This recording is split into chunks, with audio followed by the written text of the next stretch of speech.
Hey everyone, Dr. Tim here with Hillary for another Dr. Tim's Aquatics podcast. How you doing this morning, Hillary? I am doing good. We got a bunch of questions today. Wonderful. Always like questions. That means people are listening. Yes. And I gotta say, before we get too far, only because you sent me the message the other day that we have hit 10,000 downloads. Thank you guys so much for listening. That just means a lot. Yep. Thank you. Much appreciated. And again, just getting going on the show circuit. We've been at aquaculture. We were at reef stock, aquashella. Now we got Reefapalooza coming up and many more. So come on out, visit, ask your questions in person. We'll be at the Global Pet Show in a couple of weeks, and maybe I know we're going to do something live there too. Oh yes, definitely going to do a live stream. So yep, a lot of people there. So stay tuned. all right. Let's Are you jump ready? in there. Yeah, jump in feet first and get this going. Okay. Question number one. Dr. Tim, I am an aquarium service guy in Phoenix, Arizona, and I'm having an issue with an aquarium that has butterflies in it. It seems that they live for only 3 to 6 months, and then one at a time, they will slowly die off. Can you please advise on what type of parasitic or bacterial treatment that could help to reduce the loss of these marine butterflies, specifically raccoons, pearl scale, and longnose? The aquarium's eating regimen is 3 times a day with frozen brine, spirulina, and mysis. It's a 300-gallon tank that has 2 canister filters, which get cleaned monthly. And during the aquarium service, which is every 2 weeks, there is a 50-gallon water change done. Thanks for your advice. Well, he mentioned parasites, or she, but is there any real evidence of parasites? You don't want to treat a fish if there's nothing to be treated. But to me, the issue is more that they're not being fed correctly, and they're slowly wasting away. I mean, mysids, brine shrimp, and what was the third? Spirulina?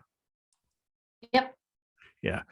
That's not a nutritionally complete diet for butterflies because they need a lot of algae based food, and brine shrimp don't provide any of that. Mysids don't provide any of that either. And then the spirulina is a great food, but it's not 100%, nutritionally complete. So what I would say is that the fish need to be fed a completely different food. Of course, I'm going to recommend our beneficial because you can add. This is our do-it-yourself frozen food.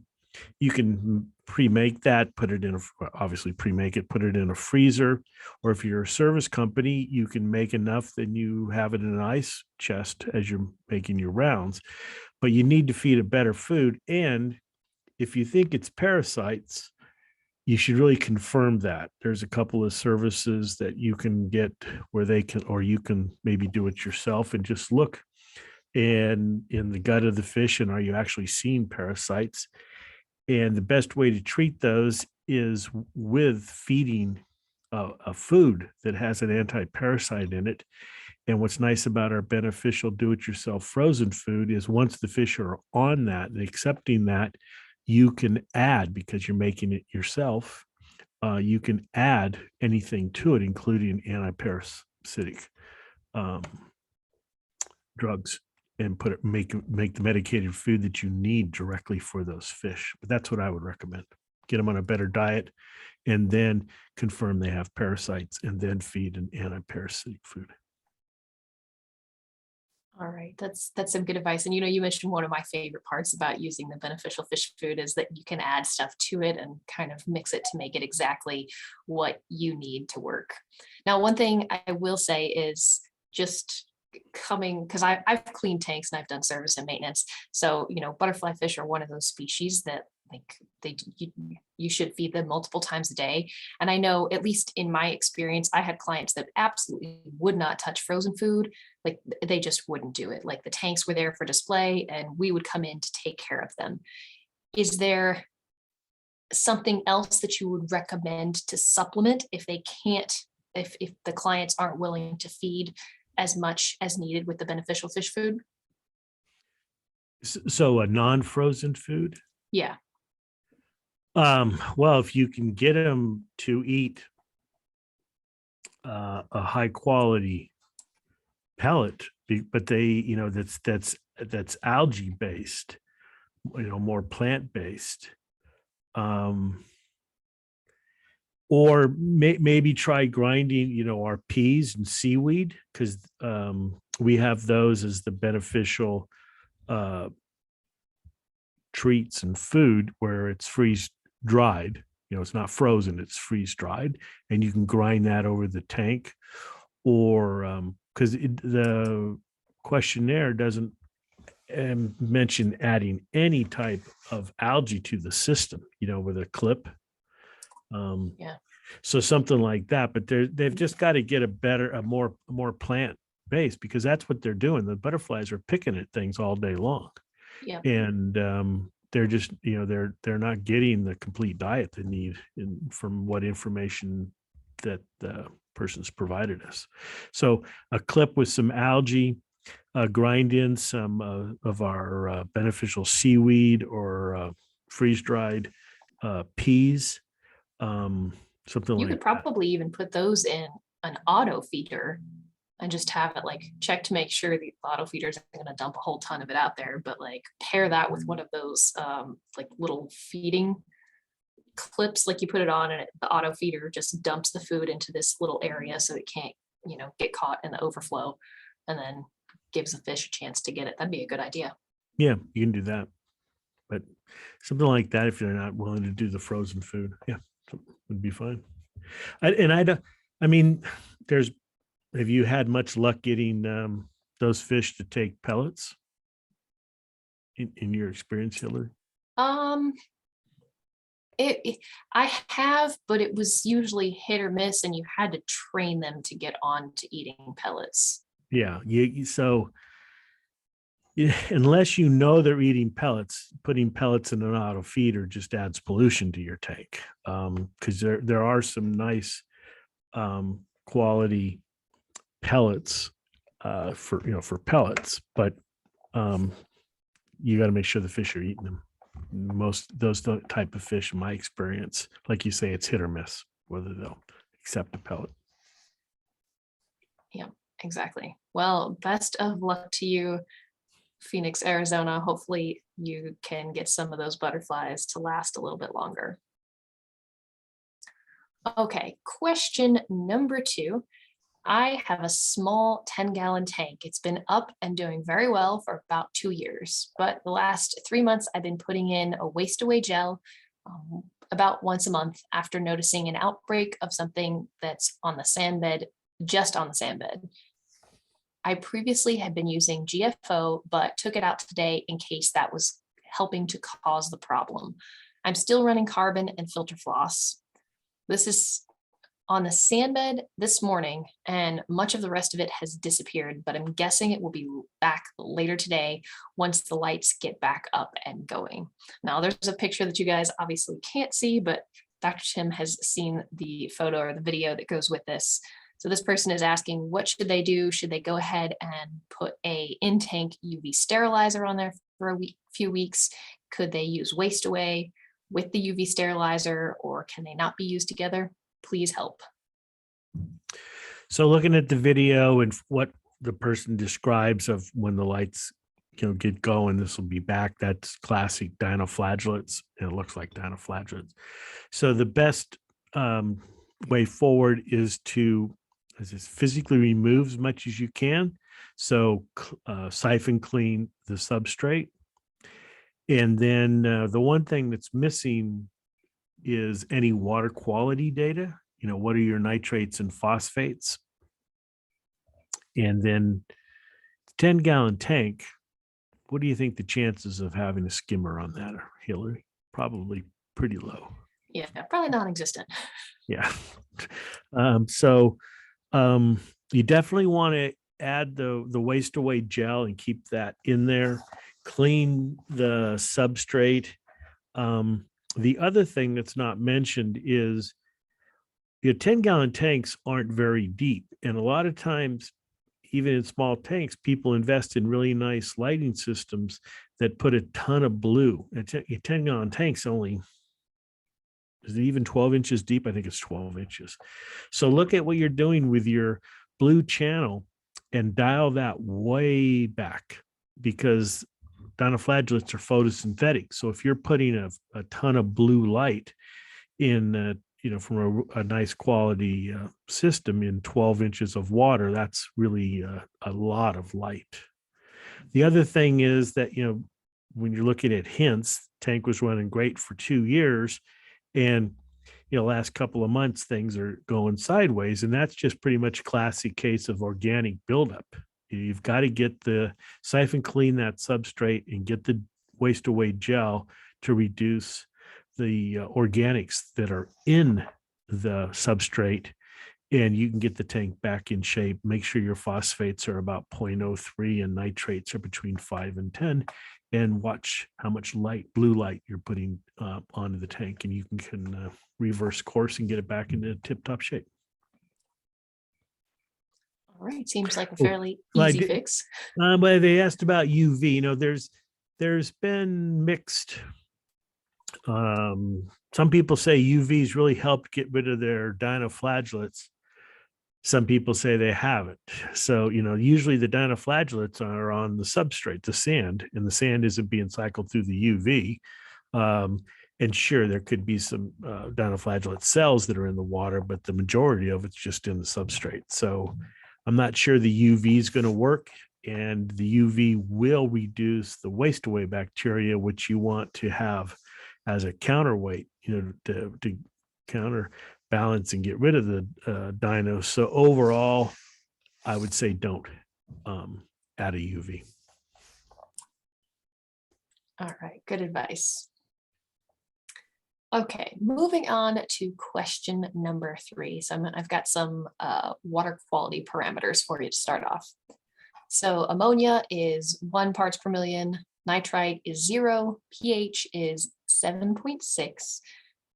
And they say that ammonia, for the whole duration of their testing, ammonia went up by 0.5, but the nitrite hasn't budged. Should I keep adding ammonia? Do I just wait?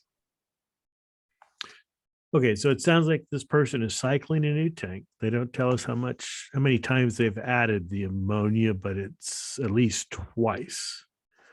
You're not always going to see nitrite. I mean, you're buying the one and only to quickly cycle the tank, and we put a fair amount of nitrite oxidizing bacteria in there.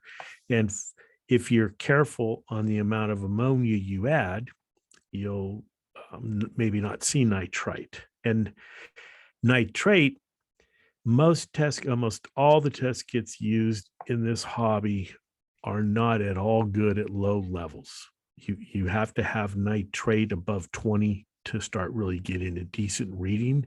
So it doesn't surprise me where you don't have a lot of nitrate in the system. The kit's just not picking it up. Anyways, all indications are to add more ammonia. And when we say, 4 drops, that's the maximum. If you want to add a little less, you can, 1 or 2 drops. But with this tank, definitely it's time to add some more ammonia into the system. All right, moving on to question number 4. Now this is from a store. I just started carrying one and only. Does it need to be refrigerated? I don't remember it being cold when I received it, but I just wanted to check and make sure.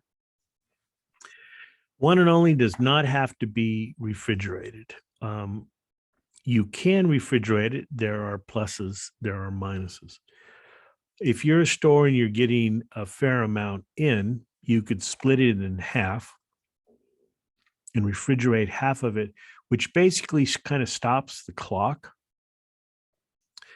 But realize that once the bacteria are cold, they don't work as fast. They don't come back as fast. So what you want to do is keep your stock out on a shelf where it's at room temperature, ready to go. customer buys it and they can add it to their tank and it's going to start working within 24 hours.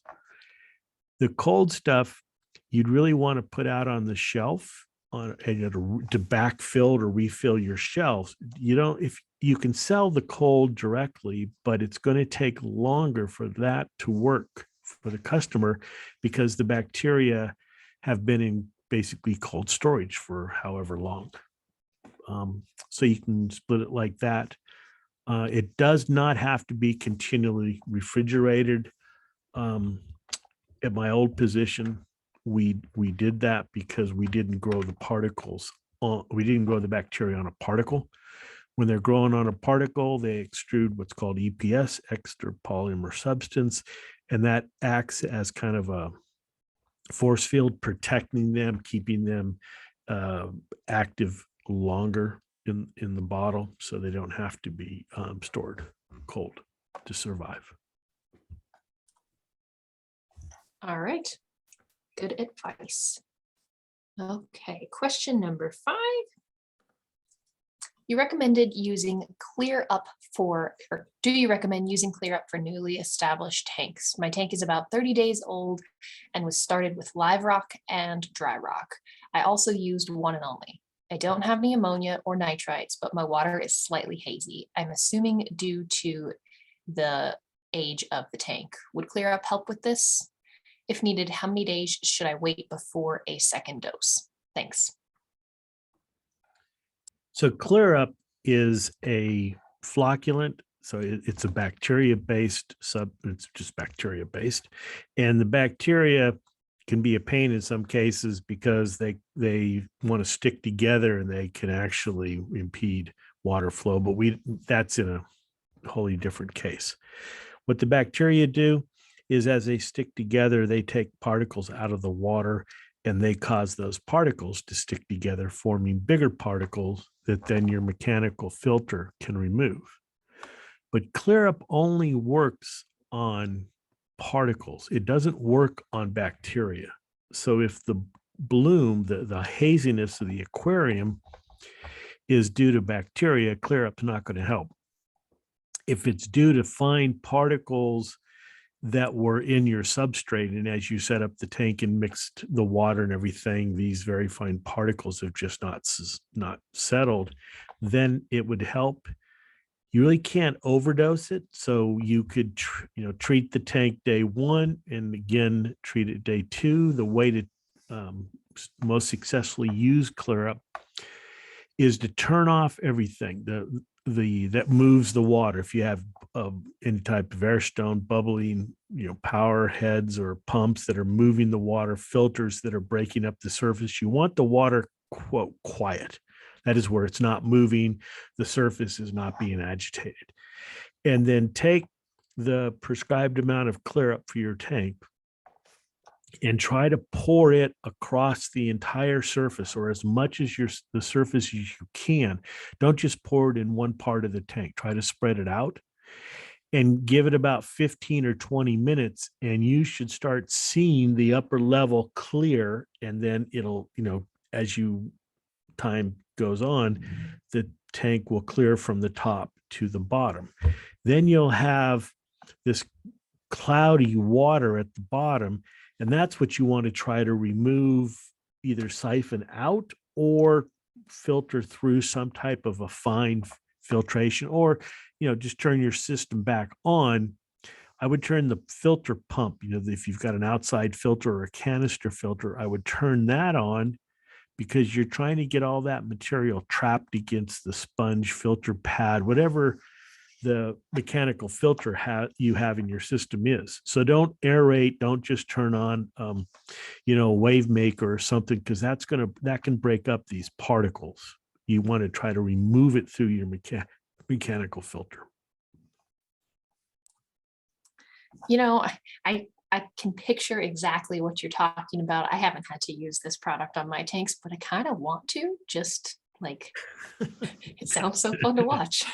Just stir up your tank, just stir the substrate up a lot. Yeah. Oh yeah. Yeah. Okay, moving on.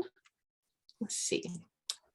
I purchased Dr. Tim's one and only with the purple cap that says for reef, nano, or seahorse. I noticed there's one for saltwater aquaria as well, but I'm confused as what differentiates these as my tank is a saltwater tank. I do plan to have fish and coral down the road once the water is ready for them, but I want to make sure that this is the proper step and I'm not using the wrong products. Thank you so much.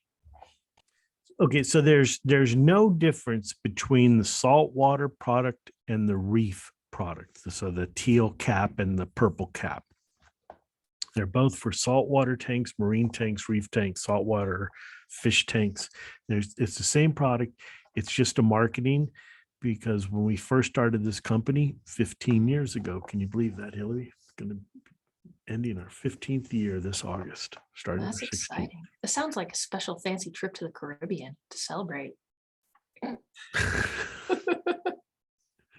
think you're trying to get a company outing in the Caribbean or something. Rent a sailboat. That's it. Barefoot cruise and everybody out there. Who's going to do the work? It sounds like lots of content for social media. Okay, plug. Shameless. Anyways, what were we talking about? We were the label. We first came out.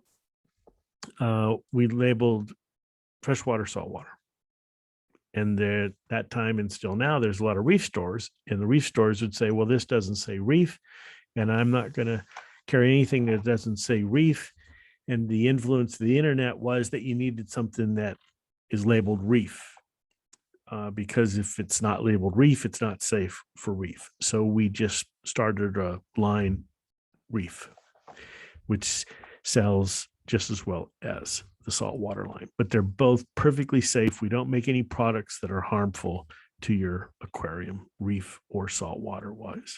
So you can use either one. There's no wrong choice there. All right. Number 7. I think this is one that came after somebody listened to our podcast about ammonia. Could be wrong. If the buildup of ammonia in the water itself, or is it itself toxic, but rather harmful because it doesn't allow fish to eliminate ammonia within their bodies, how do ammonia detoxifiers benefit since ammonia is still in the water? Can fish eliminate their ammonia if the ammonia in the water has been detoxified? Okay, so there's a couple of parts here. One's a little bit of a misunderstanding. The ammonia is toxic.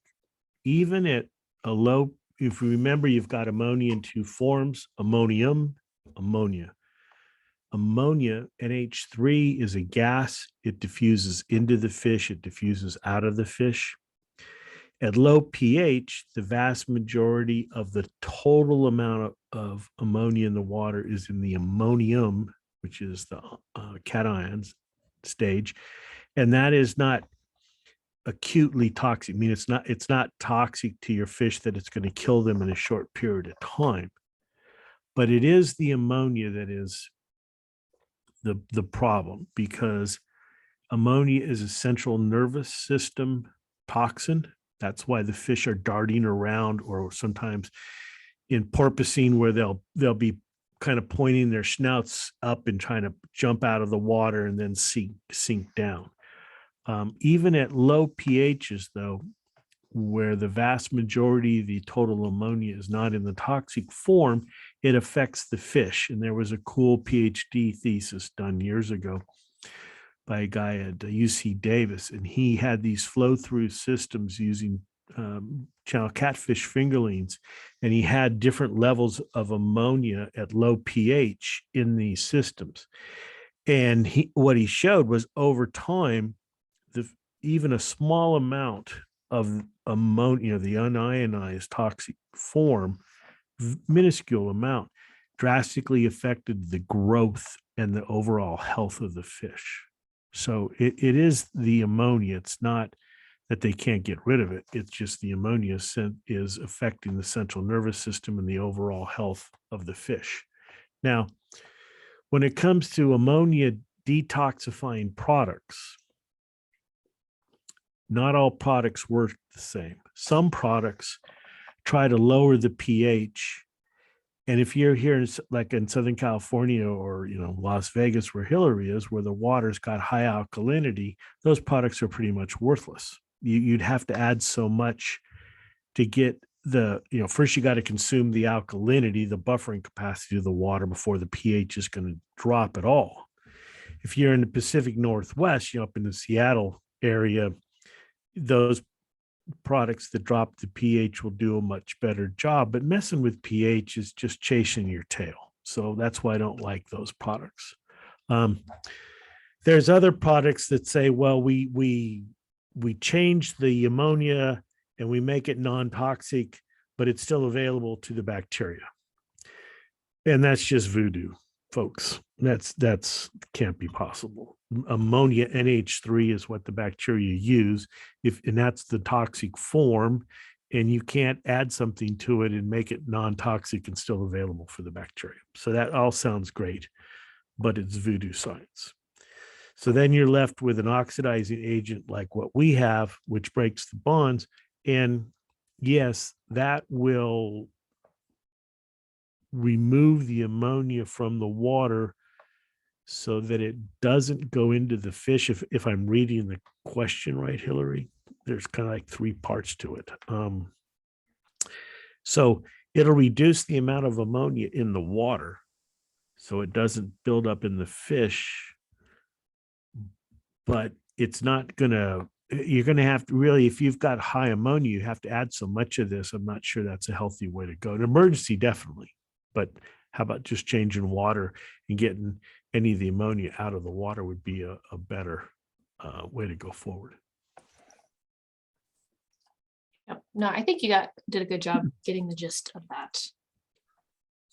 All right, this next one is totally different than all of the other questions we've had so far. And that is, where can I find more information about your Proten LED lights? I saw a photo that you posted from one of the trade shows, and I'd like to learn more. We are posting that information. We've got some up and we'll have more. We just got in these Proten lights in 3 flavors: freshwater, marine, and are you laughing? 3 flavors. And reef, a reef blue. So stay tuned to our website. That's where you'll be getting more information. We're working on that as we speak. Okay, excited. Thank you for asking about that. We're very excited about all of these new products that we have available.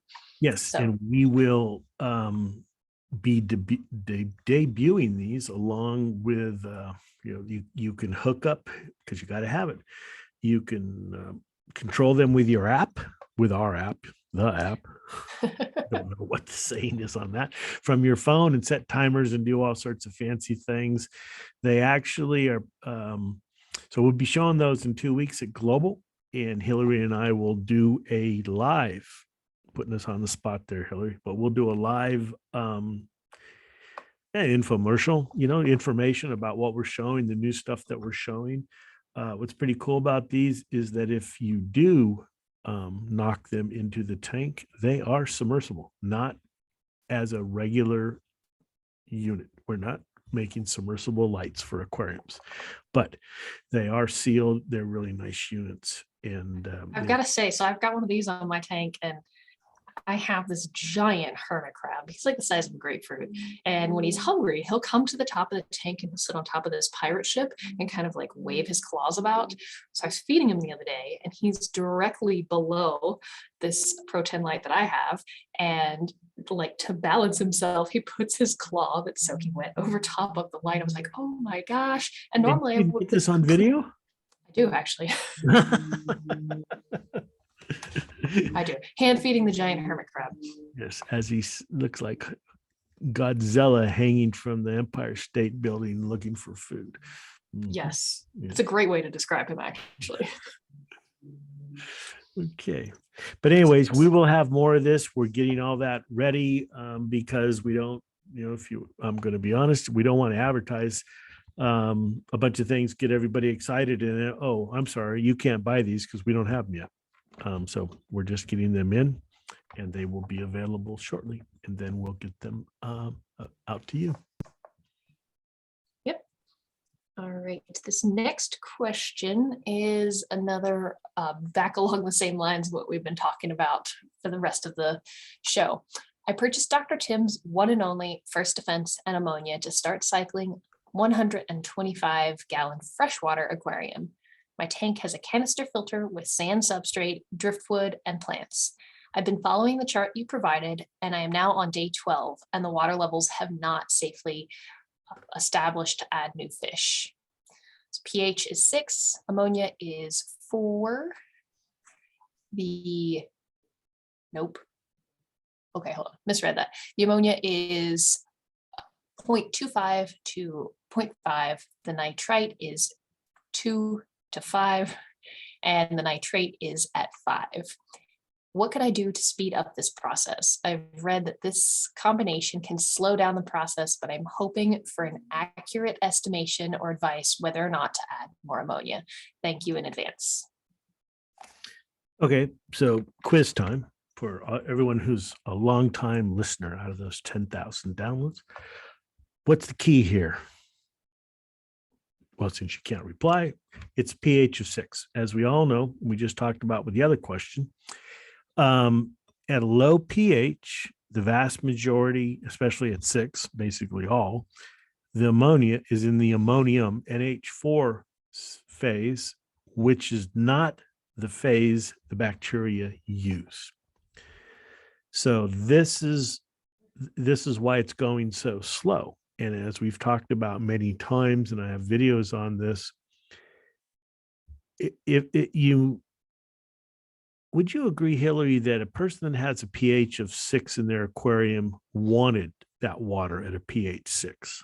I can't imagine where you would the water would come out of a tap with a pH of 6. Yeah, I don't know. Yeah, so basically it's a low pH. The person doesn't tell us, but you can pretty much bet it has no alkalinity or hardness. And that's, the trifecta of terribleness for nitrifying bacteria. No hardness, no alkalinity, no pH or low pH. The nitrifying bacteria are quote, not happy, meaning they're not going to grow fast. So what do? In this case, it's better to change the water parameters. And because you're adding ammonium chloride, you don't have to worry about fish. So let's make the environment better for the nitrifying bacteria at first. Get the pH up, add alkalinity, add some of our ASF cichlid salts, and get the parameters to where the bacteria like it and grow a lot of bacteria. You can start putting the ammonia in, you grow a lot of bacteria. Then you have this biofilter with large numbers of nitrifying bacteria. Change the conditions, change the water to get low pH, low alkalinity, low hardness. And now each bacterium is going to work slower because of the water conditions, but you have a lot of bacteria. What this person's doing by having poor water conditions for the bacteria is that the few bacteria they have are working slower, so they're dividing slower, so it's going to take longer for them to do anything. The other thing to do is buy a bunch of one and only and put it in the tank, because that's another way to get a bunch of bacteria is to pour them in by buying one and only live nitrifying bacteria and put it into the system. But once again, those bacteria want to attach they're attached to a little particle. That particle is going to sink into the substrate or get trapped into whatever the filter system is. And it's going to take them a little longer to start working, but you just have to get a larger bacteria population because each bacterium is working slower because of the poor water conditions relative, poor in terms of what the bacteria want. Not maybe for the fish. It sounds like you're trying to keep maybe a discus or some type of fish like that wants really low pH, low hardness water. So focus on the bacteria first, then change the water conditions more for the fish, and you will cycle faster. All right. Well, good luck to you. Hopefully your tank gets up and going quickly now. All right. Question number 10. I misread the instructions a couple days ago when I started a new tank with live sand. I added the first defense as instructed and I waited, and then added one and only. I then added 2 drops of ammonia total. I'm starting a 20-gallon breeder with a sump. I then tested and got little to no results on my test. Today, I added 2 more drops. Then I wiped off my glass, brushed some of the sand around, which caused the tank to cloud up again. Then I started rereading the instructions and realized that I was supposed to add 2 drops per gallon. I have since added 78 drops more of ammonia. Will the delay of added ammonia or the stirring of the sand cause me permanent issues or just delay the cycle for a short time? Easy answer. Just delay the cycle for a short time. So stirring the sand doesn't do anything negative, and not adding the full amount of ammonia. Like I said, there's no correct amount. You just didn't add very much. The bacteria are waiting. So, but no permanent damage at all. I always like that. It's always nice when we have like a super easy, simple answer that like, it's not the end of the world. You got this. Okay. I've completed the cyanobacteria recipe and still need to knock back some more cyano. Do I start with refresh or just continue to use the waste away? That's Nancy. Went from a super easy question to there's no right answer. It all depends upon the amount of cyano. If it's just a splotch here and there, you don't have to, go through the refresh phase. And then, as always, what is your water? What is your water quality? You're almost there, but do you have low nitrate in this case? People do have that where they have low nitrate. Generally, it's low phosphate, but there are cases where you have low nitrate, and that does tend to favor cyano. So there's no wrong or right answer here. A little bit of cyano, just go with the waste away, physically remove it, siphon clean that area out, and then add waste away bacteria, added gel in there that's always putting out bacteria. But you do not have to use the refresh in a case like this. All right. See, that wasn't so bad. No. Okay. Fishless cycling a tank that's 15 gallons with sand that's not live. I have some pieces of dry rock in there as well. My tank temperature is around 81, and I keep my lights off most of the time as directed. I also left the blue filtration pad in and did everything according to the outlined instructions. On day 7, my ammonia was 1, nitrites were 8, and nitrates were 100. So I did a partial water change. Day 15, my ammonia was 0, nitrites were 4, nitrates were 80. Is my tank cycling according to plan? I would love your input on how close I am to being done with cycling my tank. So in a question like that, and for future reference, if you're reading this before you cycle and then you're going to ask a question, what we need to know here is pH, and also how many times have you added the ammonia? Because we don't have that information, do we, Hillary? Yes, I may have skipped out one of the days. So day 14, they redosed ammonia as directed because the ammonia, like all the readings for day 14 were 0.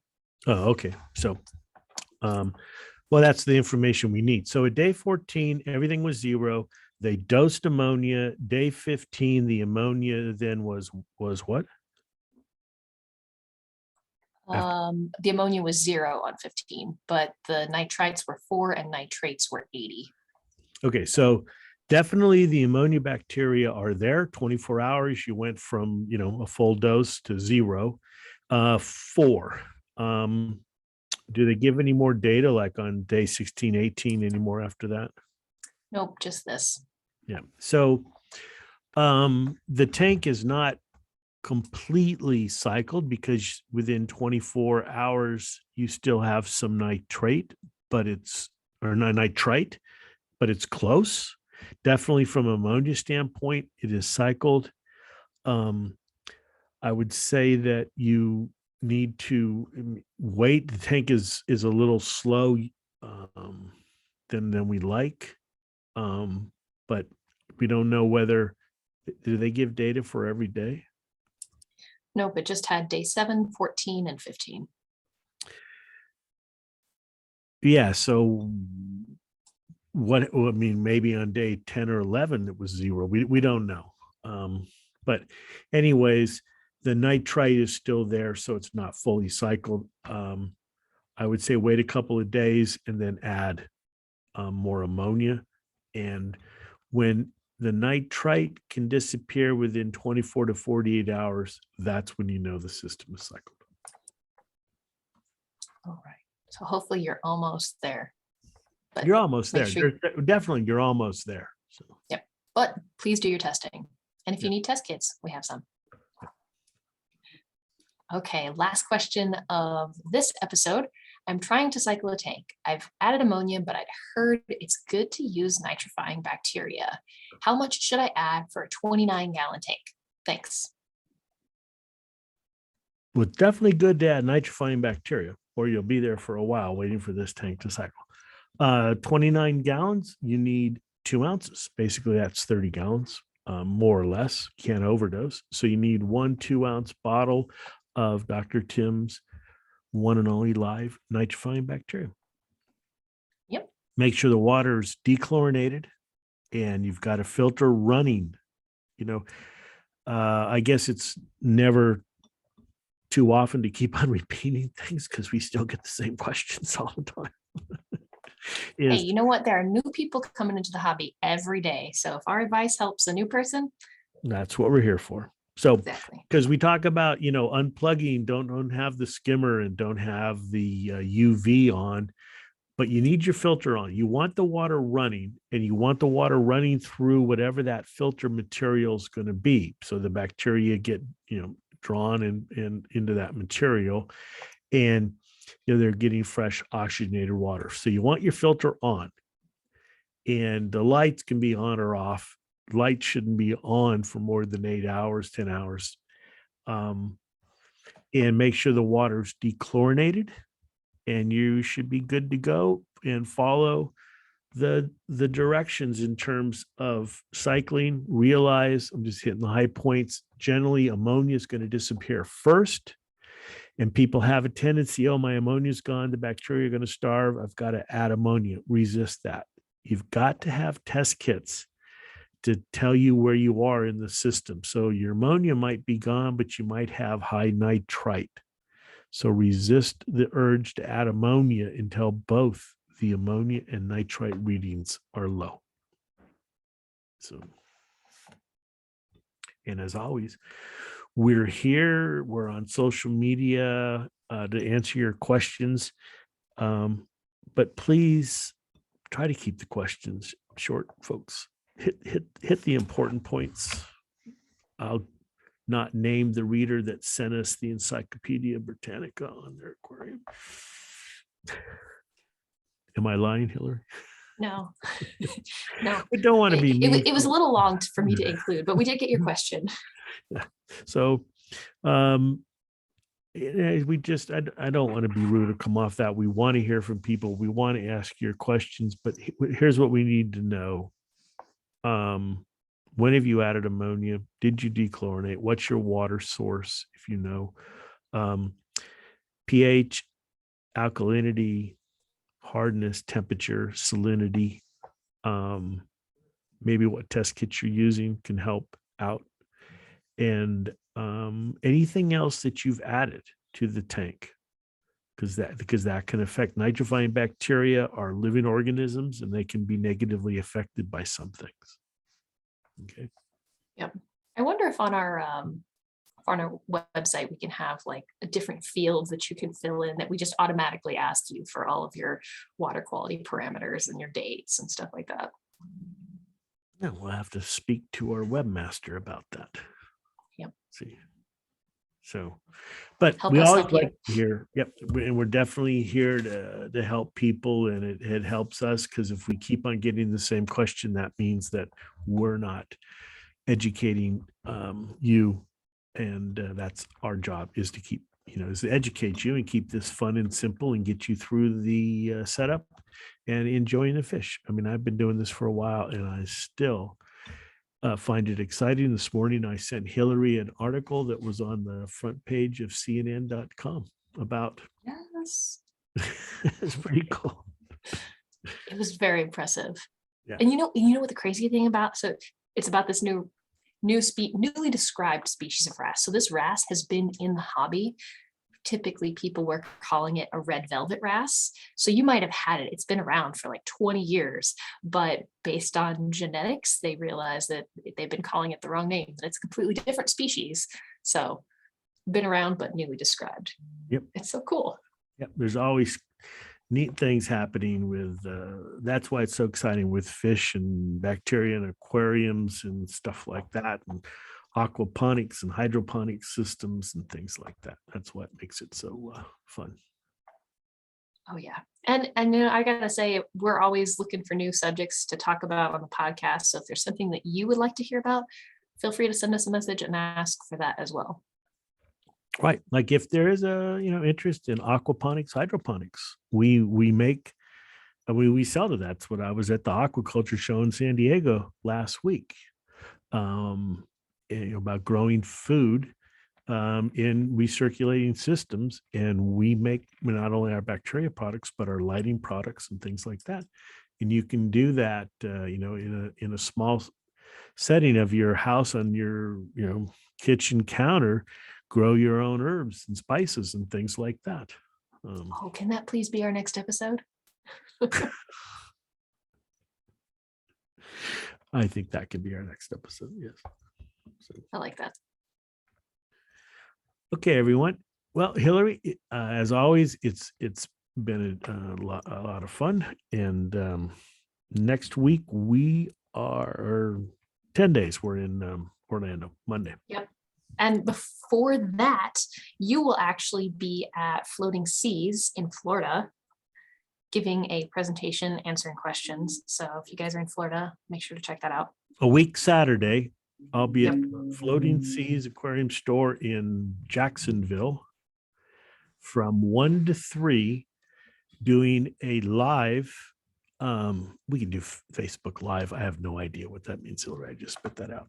But I'll be doing a live symposium on how to set up a new aquarium in the store demo.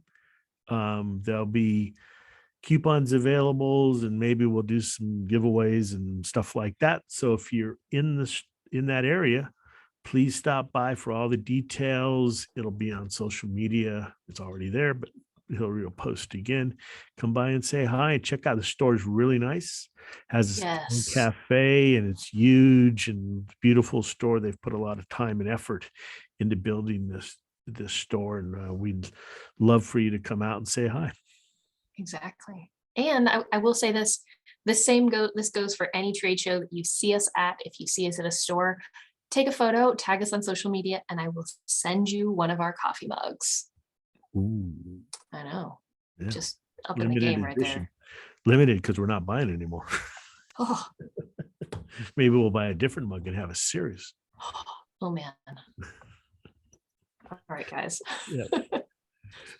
Okay, everyone. Thanks for listening as always, and please submit your questions. We do like them, no matter the length. It's just sometimes people get a little out of hand.